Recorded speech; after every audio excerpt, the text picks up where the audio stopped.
Good morning, student. Myself, Mukesh ठाकान। बेटा आज हम आपका रिवीजन स्टार्ट कर रहे हैं फिजिक्स में। तो हमारा जो 11th चैप्टर था वो हमने सबसे पहले किया था। तो इसके अंदर हमने work and energy, chapter 11 physics.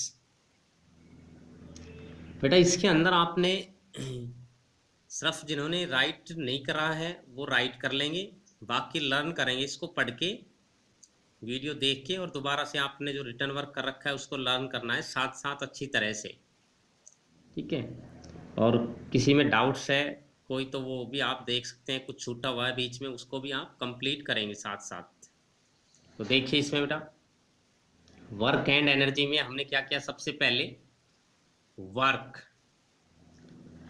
Is said to be done when the force displace the body actually.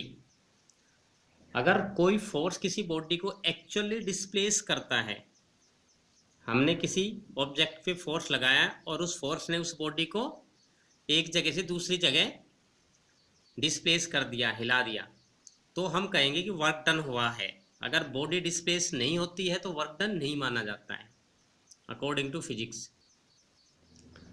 जो वर्क डन है बेटा ये हम कैसे कैलकुलेट करते हैं। Work done by a force is given by the product of force and displacement. Force और displacement का जो प्रोडक्ट होता है, F means force, S mean displacement, तो इनका जो प्रोडक्ट होता है it give us work done और बाय द फोर्स F। जो वर्क डन को हम मेजर करते हैं, किसी भी फोर्स ने कितना वर्क डन किया, कितना किसी बॉडी को डिस्प्लेस किया, तो इसके मेजरमेंट के लिए इसकी यूनिट डिफाइन की गई है यहाँ पे। SI unit of work is newton metre कह सकते हो आप इसको, या इसका एक कंबाइंड नेम है जूल। बेटा फोर्स को हम मेजर करते हैं न्यूटन में, डिस्प्लेसमेंट को मीटर में, तो न्यूटन मीटर बन के क्या बन जाता है मिलके जूल। जे से रिप्रेजेंट करते हैं, J फॉर जूल। और जो जूल है, जूल को भी आप डिफाइन कर सकते हो यहीं से। जो वर्क डन का फॉर्मूला है यहीं से जूल को डिफाइन किया गया है। हमें पता है जूल बराबर होता है न्यूटन मीटर, क्योंकि ये वर्क डन की यूनिट है और वर्क होता है फोर्स इनटू डिस्प्लेसमेंट, और फोर्स की यूनिट होती है न्यूटन, डिस्प्लेसमेंट की मीटर, तो न्यूटन मीटर होता है जूल। तो 1 joule means that work is said to be 1 joule when a force of 1 newton displaced the body through 1 meter in its direction। ये लाइन आपको ध्यान से पढ़नी है बेटा। जब कोई फोर्स अपने ही डायरेक्शन में किसी बॉडी को 1 मीटर डिस्प्लेस करे, और फोर्स कितना होना चाहिए, 1 न्यूटन का फोर्स। जब 1 न्यूटन का फोर्स किसी बॉडी को अपने ही डायरेक्शन में ही 1 मीटर डिस्प्लेस करेगा, तब हम कहेंगे कि कितना वर्क डन हुआ है, 1 जूल, 1 जूल वर्क डन। तो 1 जूल 1 न्यूटन मीटर के बराबर, ये इसके डिफाइन है बेटा। Work done can be positive, negative and zero. Work done जो है पॉजिटिव भी हो सकता है, नेगेटिव भी हो सकता है और जीरो भी हो सकता है। तीनों तरह के वर्क डन होते हैं।